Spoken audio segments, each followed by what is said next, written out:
Bonjour à vous, Philippe de l'Aiguizoire. Je vous parle de la série des couteaux fabriqués par l'entreprise Haruyuki Shizo. Pas sûr si je le prononce correctement, désolé. Dans le fond, c'est une entreprise qui fabrique des couteaux de type, on pourrait dire artisanal, mais de façon industrielle. Donc, eux ont trouvé des procédés de fabrication, puis on se retrouve là avec des couteaux qui ont vraiment l'apparence de couteaux artisanales, mais ils sont fabriqués de façon industrielle. Je ne sais pas à quel point ils ont automatisé leur procédé, mais c'est vraiment intéressant parce que ça fait un couteau qui est à un prix quand même plus accessible.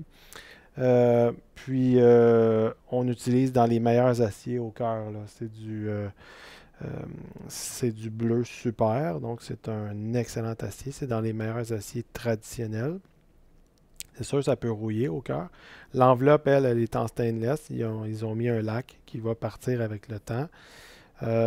Donc, c'est vraiment des lames qui sont bien faites. On le voit que c'est des lames qui sont prélaminées. On voit le cœur ici jusqu'en haut. Et d'ailleurs, il n'y a pas cette partie-là ici un petit peu plus large qu'on recherche dans les couteaux artisanaux.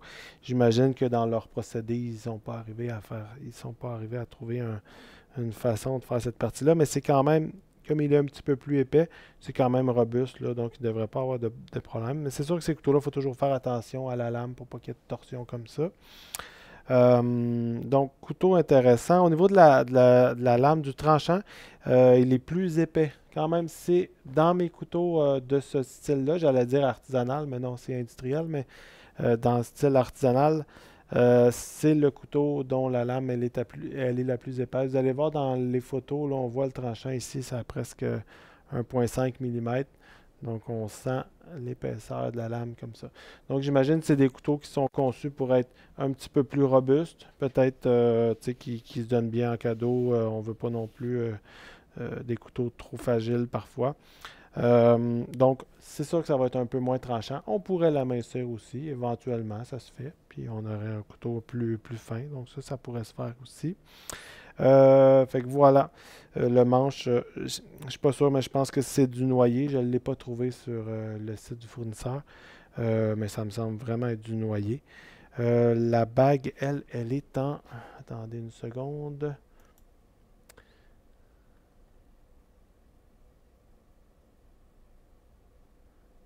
Elle est en bois de Morado. Donc, c'est on le voit là, c'est laminé. Voilà, bois de Morado. Donc, ça semble être assez solide. C'est bien étanche. Ici, on voit qu'il y a vraiment un travail d'étanchéité qui a été fait. Donc, un couteau accessible, fait de façon industrielle, mais qui ressemble à un couteau artisanal. C'est quand même fascinant. Je serais curieux de voir la façon que c'est fait concrètement. Donc, voilà, je vous souhaite une belle journée.